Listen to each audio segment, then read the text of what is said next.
കൃഷ്ണ ഗുരുവായൂരപ്പ ശരണം. ഗുരുവായൂരപ്പൻ്റെ ഉച്ചപൂജ കഴിഞ്ഞു, കളഭാലങ്കാരം കഴിഞ്ഞു, നട തുറന്നു കേട്ടോ.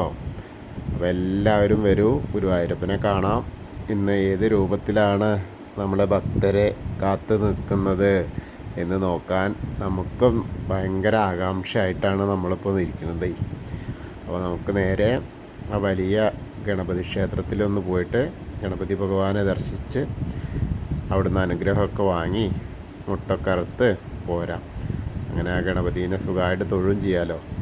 നാല് പുറത്തൊന്നും നോക്കിയാൽ വളരെ കേമായിട്ട് കാണാൻ കഴിയും. അപ്പോൾ അങ്ങനെ കഴിഞ്ഞു പോരാം. ഗോപുരവാതിലിൻ്റെ അവിടുന്ന് ഇങ്ങനെ അകത്തേക്ക് കടന്ന് നേരെ അങ്ങനെ വരാം.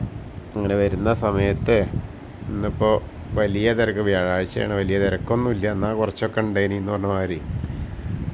ഇന്നുകൊണ്ട് 1:30 അടയ്ക്കൽ. ഇനിയിപ്പോൾ നാളെ ഭഗവതിയുടെ താലപ്പൊലിയാണ്. എല്ലാവരും ശ്രദ്ധിച്ചോളൂ. നാളെ 11:30 നട അടയ്ക്കും. രാവിലെ മുതൽ കല്യാണങ്ങളൊക്കെ ഒരു 10 മണിയോടെ കൂടെ കഴിയണം എന്നൊക്കെ പറഞ്ഞിട്ടുണ്ട്. അപ്പോൾ കല്യാണങ്ങൾ 50-60 കല്യാണങ്ങളൊക്കെ ഉണ്ട്. എന്തായാലും 2 മണ്ഡപമൊക്കെ ആയിട്ട് ഉണ്ടാവും. ഒരുവിധം എല്ലാ കാര്യങ്ങളും 11:30 ക്ഷേത്രനട അടയ്ക്കുന്ന, പിന്നെ 4:30 തുറക്കുള്ളൂ. അപ്പോൾ എല്ലാവരും അതിനനുസരിച്ച് ദർശനം ക്രമീകരിച്ചിട്ടൊക്കെ വരിക. പിന്നെ നേരത്തെ വന്നുവെച്ചാലും വൈകി വന്നാലും ഒക്കെ ഭഗവതിയുടെ താലപ്പൊലിയൊക്കെ കൂടാം, താലപ്പൊലിയൊക്കെ കാണാം. ദേവസ്വം വക താലപ്പൊലിയാണ്. അപ്പോൾ എല്ലാവരും അതിനൊക്കെ തയ്യാറായിട്ട് വരിക. എന്തായാലും നമുക്ക് ഗുരുവായൂരപ്പൻ്റെ ആ കളഭാലങ്കാര രൂപവും ഉച്ചപൂജ കഴിഞ്ഞ ആ ഒരു തൊഴലുമായിട്ട് നമുക്ക് പോവാം. നമ്മൾ നേരെ വാതിൽപ്പടി കയറുകയാണ്. കയറുമ്പോൾ തന്നെ അകത്തേക്ക് ഇങ്ങനെ നോക്കുമ്പോൾ അതിവിശാലമായ ആ ഒരു പ്രകാശ വളയം അങ്ങനെ കാണുകയാണ്. ആകെ ആ ഗോപുരം മുഴുവൻ, ആ ശ്രീലകം മുഴുവൻ പ്രകാശം കൊണ്ടിങ്ങനെ തിളങ്ങി നിൽക്കുകയാണ്. നെയ്വിളക്കിൻ്റെ പ്രഭ അങ്ങനെ അത്രയ്ക്കും പൊന്നിൻ്റെ വിളക്കിൽ അങ്ങനെ നെയ്യ് കത്തിച്ച് നെയ്വിളക്കിൻ്റെ പ്രഭയായിട്ടാണ് ശ്രീലകത്ത് ഇങ്ങനെ കാണുന്നത്. അങ്ങനെ നമ്മൾ ഇടതുവശത്തേക്കൊന്ന് നോക്കിയിട്ട് മേൽപ്പത്തൂരിനെ ഒന്ന് സ്മരിച്ചു. അതുപോലെ വലതുവശത്തെ നരസിംഹാവതാരം കാണിച്ചു കൊടുത്ത തൂണൊന്ന് നോക്കി തൊഴുതു. ഇനി നമ്മളിങ്ങനെ പോരുകയാണ്. അങ്ങനെ പോരുമ്പോൾ ശ്രീലകത്തേക്ക് ഇങ്ങനെ നോക്കുമ്പോൾ കാൽപാദങ്ങളൊക്കെ കാണുന്നു. അങ്ങനെ 2 കാൽത്തളകൾ കാണുന്നു. അങ്ങനെ നോക്കി ഇങ്ങനെ വരുമ്പോൾ പട്ട് ഞൊറിഞ്ഞു കൊടുത്തിട്ടുണ്ട്, മഞ്ഞപ്പട്ട് ഞൊറിഞ്ഞു കൊടുത്തിട്ടുണ്ട്. അരയിൽ കിങ്ങിണിയൊക്കെ കാണാനുണ്ട്. അങ്ങനെ നോക്കി വരുമ്പോൾ മുകളിലേക്ക് കൈവളകൾ കാണുന്നു, 2 കൈകളും കാണുന്നു. വലത്തെ കയ്യിലൊരു താമരപ്പൂ ഇങ്ങനെ പിടിച്ചിട്ടുണ്ട്. ഇടത്തെ കയ്യിൽ പൊന്നോടക്കുഴലുണ്ട്. അത് കൂടാതെ ഒരു പട്ടിൻ്റെ മുണ്ട്, പാവുമുണ്ടും ഉണ്ട് കയ്യിൽ. എനിക്ക് തോന്നുന്നത് പാവുമുണ്ട് ഉടുപ്പിച്ച് തരാൻ വേണ്ടിയിട്ട് അമ്മോട് പറയുകയാണ് തോന്നുന്നുണ്ട്. ആ ഒരു ഭാവത്തിലാണ്. അങ്ങനെ നോക്കി വരുമ്പോൾ മാറത്തത ഒരു പതക്കം പോലത്തെ ഒരു മാല, ഒരു മാങ്ങാമാല, അങ്ങനെ 2 മാലകൾ ചാർത്തിയിട്ടുണ്ട്. ഗോപീതിലകം തൊട്ടിട്ടുണ്ട്. ചെവിപ്പൂക്കളുണ്ട്. തോൾവളകൾ ചാർത്തിയിട്ടുണ്ട്. അങ്ങനെ നോക്കി മുഖത്ത് എന്താ ഒരു പുഞ്ചിരിയാണ്, ഭയങ്കര പുഞ്ചിരിയാണ്. ഒരു ചെറിയ അമ്മ ഇതും കൂടി ഒന്ന് ഉടുപ്പിച്ച് തരൂ, എനിക്കിതും കൂടി ഇപ്പോൾ ഉടുപ്പിച്ച് തരണം കേട്ടോ എന്നും പറഞ്ഞിട്ട് ആ യശോദാമ്മോട് പറയുന്ന ഭാവത്തിലാണ് കേട്ടോ. അപ്പോൾ എന്തായാലും നല്ല രസമായിട്ടുള്ള ഒരു അലങ്കാരത്തിലാണ് ഇന്നിപ്പോൾ ശ്രീലകത്ത് ഭഗവാൻ നിൽക്കുന്നത്. കുസൃതിക്കുട്ടൻ വളരെ മനോഹരമായിട്ടുള്ള ആ അലങ്കാരമാണ് കാണുന്നത്. അങ്ങനെ ഗോപീതിലകമൊക്കെ കാണുന്നു. തിരുമുടിമാലയൊക്കെ കാണാണ്ട് കിരീടമൊക്കെ ചാർത്തിയിട്ട്, തിരുമുടിമാലകൾ 2 എണ്ണമാണ്. തെച്ചിയും തുളസിയായിട്ടുള്ള 1 എണ്ണവും തുളസിയും വെളുത്ത പൂവായിട്ടുള്ള 1 എണ്ണവും. അതേമാതിരി 2 ഉണ്ടമാലകളുണ്ട്. തെച്ചിയും തുളസിയും താമരയും കൂടി ചേർത്തിട്ട് 1 എണ്ണവും വെളുത്ത പൂവും തുളസിയും കൂടി ആയിട്ടുള്ളൊരു എണ്ണും. അങ്ങനെ 2 ഉണ്ടമാലകളുണ്ട്, 2 തിരുമുടി മാലകളുണ്ട്. പിന്നെ വിധാനമായിട്ട് മുകളിലൊരു 4 ഉണ്ടമാലകൾ ഇങ്ങനെ ചാർത്തിയിട്ടുണ്ട്. തുളസി പൂവിൻ്റെ ആയിട്ടുള്ളതും വെളുത്ത പൂവായിട്ടുള്ളതും തെച്ചിപ്പൂവായിട്ടുള്ളതും. അങ്ങനെ ഉണ്ടമാലകൾ തിരുമുടി മാലകളൊക്കെ ആയിട്ട് ഇങ്ങനെ നമ്മുടെ പൊന്നുണ്ണിക്കണ്ണൻ അതിൻ്റെ ആ ഉള്ളിലിങ്ങനെ പ്രകാശിച്ച് നിൽക്കുകയാണ്. പൊന്നിൻ്റെ ഗോപീതിലകം ഇങ്ങനെ കാണുമ്പോൾ അതിൻ്റെ പ്രകാശം നെയ്വിളക്കിൽ ഇങ്ങനെ തട്ടി വരുമ്പോഴേ നമ്മളെ കണ്ണിലേക്ക് അതിങ്ങനെ കാണുകയാണ്. വളരെ രസമായിട്ടുള്ള ആ ഒരു രൂപം നേരെ സൂക്ഷിച്ച് നോക്കിയാൽ കണ്ണൻ പുഞ്ചിരിക്കുന്നത് ഇങ്ങനെ നമുക്ക് കാണാം.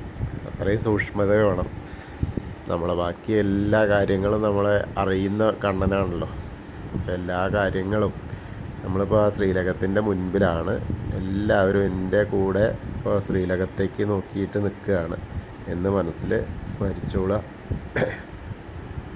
എല്ലാവരും മനസ്സ് തുറന്ന് പ്രാർത്ഥിച്ചോളൂ. അങ്ങനെ നമ്മൾ ആ ശ്രീലകത്തുനിന്ന് ഭഗവാന്റെ മനോഹരമായ കളഭാലങ്കാര രൂപം കണ്ടു ഇറങ്ങുകയാണ്. ആ പാവുമുണ്ടും പൊന്നോടക്കുഴലൊക്കെ പിടിച്ച് താമരപ്പൂവൊക്കെ പിടിച്ച് നിൽക്കുന്ന പൊന്നുണ്ണിക്കണ്ണനെ കണ്ടു മനസ്സ് നിറഞ്ഞു. ഉച്ചപൂജ കഴിഞ്ഞ് ആ കളഭാലങ്കാരം കണ്ട് ഇറങ്ങുകയാണ്. അങ്ങനെ വരുന്ന വഴി ആ തിടപ്പള്ളിയിലേക്ക് നോക്കി ഉഷപൂജയുടെ ഗണപതി ഹോമത്തിൻ്റെ ഭഗവാന് നേദ്യം തയ്യാറാക്കുന്ന തിടപ്പള്ളിയിലേക്ക് നോക്കിയിട്ട് തൊഴുതു. അഗ്നികോണിൽ ബലി തർപ്പണം ചെയ്യുന്ന അവിടെ നിന്ന് നോക്കി തൊഴുതു. സപ്തമാതാക്കളെ തൊഴുതു. ഇനി നേരെ വിഘ്നേശ്വരൻ്റെ അടുത്തേക്ക് വരികയാണ്. വിഘ്നേശ്വരൻ്റെ അടുത്ത് വന്ന് വിഘ്നേശ്വരനെ കണ്ടു തൊഴുക. ചന്ദനം കൊണ്ട് മുഖമൊക്കെ ഇങ്ങനെ നല്ല ചാർത്തിയിട്ടുണ്ട്. ആ തുമ്പിക്കൈയൊക്കെ നല്ല രസമായിട്ട് ഇങ്ങനെ ചാർത്തിയിട്ടുണ്ട്. ധാരാളം മാലകളുണ്ട്. ഉണ്ടമാലകളൊക്കെ ഇങ്ങനെ ചാർത്തി കദളിപ്പഴമൊക്കെ വെച്ച് പൂജ പുഷ്പങ്ങളൊക്കെ ധാരാളം അർച്ചന ധാരാളം നടത്തിയിട്ടുണ്ട്. അപ്പോൾ അതൊക്കെ ഇങ്ങനെ കാണാനുണ്ട്. ഏകദന്തം മഹാകായം തപ്തകാഞ്ചന സന്നിഭം ലംബോദരം വിശാലാക്ഷം വന്ദേഹം ഗണനായകം. അങ്ങനെ അവിടുന്ന് തൊട്ട് പിന്നിലേക്ക് തിരിഞ്ഞു നോക്കിയാൽ സരസ്വതി ദേവിയുടെ ഫോട്ടോ കാണാം. സരസ്വതി നമസ്തുഭ്യം വരദേ കാമരൂപിണി വിദ്യാരംഭം കരിഷ്യാമി സിദ്ധിർഭവതു മേ സദാ. തുളസിപ്പൂവും വെളുത്ത പൂവായിട്ടുള്ള മാലയൊക്കെ ചാർത്തിയിട്ടാണ് സരസ്വതി ദേവി ഇങ്ങനെ. അതൊക്കെ കണ്ട് തൊഴുത് ഇനി ബാക്കിയുള്ള വിഗ്രഹങ്ങളൊക്കെ ഓരോന്നിങ്ങനെ കണ്ട് ആ ചെറിയ ഗണപതിയുടെ അവിടെ നിന്ന് തൊട്ട് തലോടിയിട്ട് അവിടെ ഒരു തുളസിപ്പൂവിൻ്റെ മാല ചാർത്തിയിട്ടുണ്ട്. പിന്നെ മത്സ്യം, കൂർമ്മം, വരാഹം, നരസിംഹം വരെയുള്ള ആ വിഗ്രഹങ്ങളൊക്കെ കണ്ടു. അവിടേക്ക് ഒന്ന് തൊട്ട് തലോടിയിട്ട് മേൽശാന്തി ഇരിക്കുന്ന സ്ഥലത്ത് വന്ന് അർച്ചന പ്രസാദം വാങ്ങാം. അർച്ചന പ്രസാദമൊക്കെ വാങ്ങിയിട്ട് അങ്ങനെ നമ്മൾ അനന്തപത്മനാഭസ്വാമീനെ കണ്ട് തൊഴുകയാണ്. അവിടെ നിറയെ ലക്ഷ്മി വിളക്കിൽ നിറയെ എണ്ണ നെയ്യൊഴിച്ച് തിരിയിട്ട് ഇങ്ങനെ കത്തുന്നു. നല്ല പ്രകാശം. അങ്ങനെ മുകളിലൊക്കെ നല്ല അലങ്കാരം. നിറയെ വിധാനമായിട്ട് തുളസിമാലകളും താമരമാലകളും ചാർത്തിയിട്ടുണ്ട്. അവിടെ തൊഴുതു. ഇനി ശ്രീകോവിലിൻ്റെ പുറകു വശത്തായിട്ട് സാഷ്ടാംഗം നമസ്കരിച്ചു. അങ്ങനെ നമസ്കരിച്ച് കഴിഞ്ഞ് നേരെ വീണ്ടും ഇങ്ങോട്ട് വരുമ്പോൾ ബാക്കി ദശാവതാര വിഗ്രഹങ്ങളൊക്കെ കാണാം. അങ്ങനെ നടന്ന് കണ്ണൻ്റെ കൃഷ്ണൻ്റെ ആ വിഗ്രഹം കാണാം. അവിടെയുണ്ട് തുളസിമാലയൊക്കെ ചാർത്തിയിട്ടുണ്ട്. അത് കഴിഞ്ഞാൽ മുരുകനെ കാണാം. മുരുകനെ കണ്ട് തൊഴുത് ഹനുമാൻ സ്വാമിയുടെ അടുത്ത് വരിക. ഹനുമാൻ സ്വാമിയുടെ അടുത്ത് ധാരാളം കുങ്കുമമൊക്കെ ഉണ്ടെന്ന്. അവിടുന്ന് ആ കുങ്കുമമൊക്കെ എടുത്ത് തൊട്ട് രാധാകൃഷ്ണ വിഗ്രഹമൊക്കെ കണ്ട് തൊഴുത് ഓവിൻ്റെ അവിടെ വന്ന് ഓവിൻ്റെ അവിടുന്ന് കണ്ട് തൊഴാം. പ്രാർത്ഥിച്ച് നേരെ ആ ഗ്രില്ലിനപ്പുറത്തേക്ക് കടന്ന് കൽപ്പക വൃക്ഷത്തിൻ്റെ ചുവട്ടിലിരിക്കുന്ന താമരക്കണ്ണനെ കണ്ട് തൊഴാം. അത് കഴിഞ്ഞാൽ നേരെ ആ മണിക്കിണർ തീർത്ഥം ഉപയോഗിക്കുന്ന മണിക്കിണർ കണ്ട് തൊഴാം. പിന്നെ നോക്കുമ്പോൾ നമ്മുടെ നൃത്താറയിലേക്ക് നോക്കിയാൽ കെടാവിളക്ക് ഇങ്ങനെ ഇരുന്ന് കത്തുന്നു. നമ്മുടെ പൊന്നുണ്ണിക്കണ്ണൻ അവിടെ നൃത്തം ചെയ്യുന്നതായിട്ട് സങ്കല്പിച്ച് നോക്കിയാൽ അവിടെ ആ സങ്കല്പം സത്യമായി തോന്നും.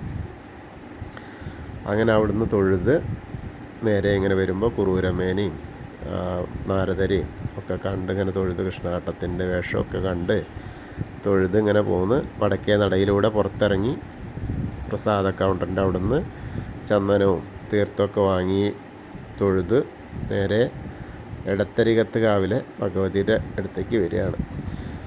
അവിടെ നിന്ന് വളരെ സന്തോഷത്തിലാണ്. നാളെ ഇപ്പോൾ താലപ്പൊലിയാണ്, ഭക്തരെല്ലാവരും വന്ന് കാണണ്ടേ, എൻ്റെ മക്കളൊക്കെ വരുന്നുണ്ടല്ലോ എന്ന് പറഞ്ഞിട്ടാണ് ഭഗവതി കാത്തിരിക്കുന്നത്. അപ്പോൾ ഭഗവതിനെ നോക്കിയാലോ, ആ ഗോളയ്ക്കൊക്കെ വെച്ച് ഇങ്ങനെ നല്ല രസമായിട്ടാണ് ചാർത്തൊക്കെ, നല്ല ചുവന്ന പട്ടൊക്കെ എടുത്ത് നല്ല രസമായിട്ട് വെളുത്ത പട്ടുകൊണ്ട് അങ്ങനെ ചാർത്തിയിട്ട് നല്ല രസമായിട്ടുള്ള കാഴ്ചയാണ്. സർവമംഗളമാംഗല്യേ ശിവേ സർവാർത്ഥ സാധികേ ശരണ്യേ ത്രയംബകേ ഗൗരി നാരായണി നമോസ്തുതേ. അങ്ങനെ അമ്മേനെ കണ്ടു തൊഴുതു.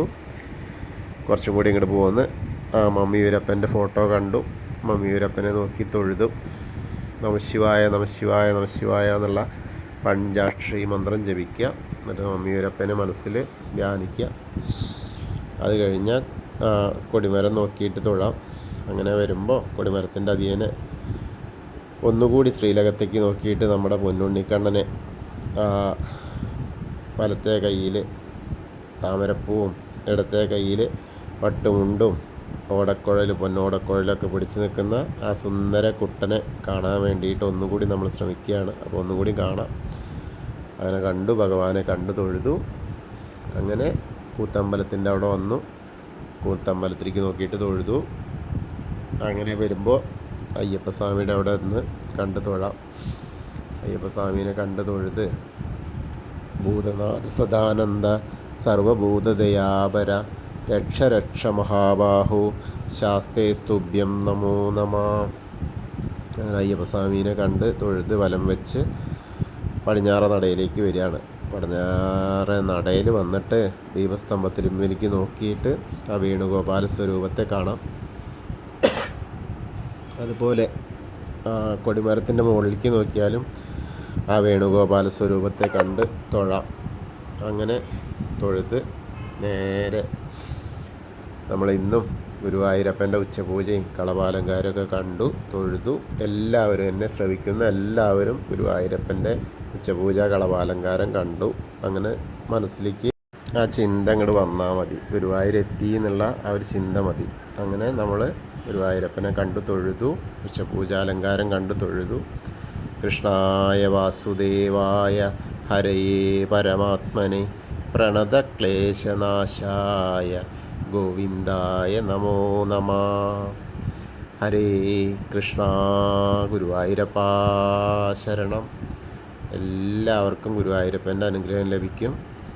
നാളെ പ്രത്യേകം പറയുകയാണ്, നാളെ എടത്തരികത്ത് കാവിലെ ഭഗവതിയുടെ താലപ്പൊലിയാണ്. അപ്പോൾ 11:30 ക്ഷേത്രം അടയ്ക്കും. പിന്നെ ദർശനം വൈകുന്നേരം 4:30 ശേഷം ഉണ്ടാവുള്ളൂ. എല്ലാ ഭക്തനും അതൊന്ന് ശ്രദ്ധിച്ചു വരിക. ഉച്ചയ്ക്ക് ഭഗവതിയുടെ താലപ്പൊലി കാണാം. പുറത്തേക്ക് എഴുന്നള്ളിപ്പും കാര്യങ്ങളൊക്കെ ഉണ്ട്. അപ്പോൾ അതെല്ലാം കാണാം. എല്ലാവർക്കും സന്തോഷകരമായ ഒരു ആനന്ദലബ്ധി ലഭിക്കട്ടെ. ഹരേ കൃഷ്ണ.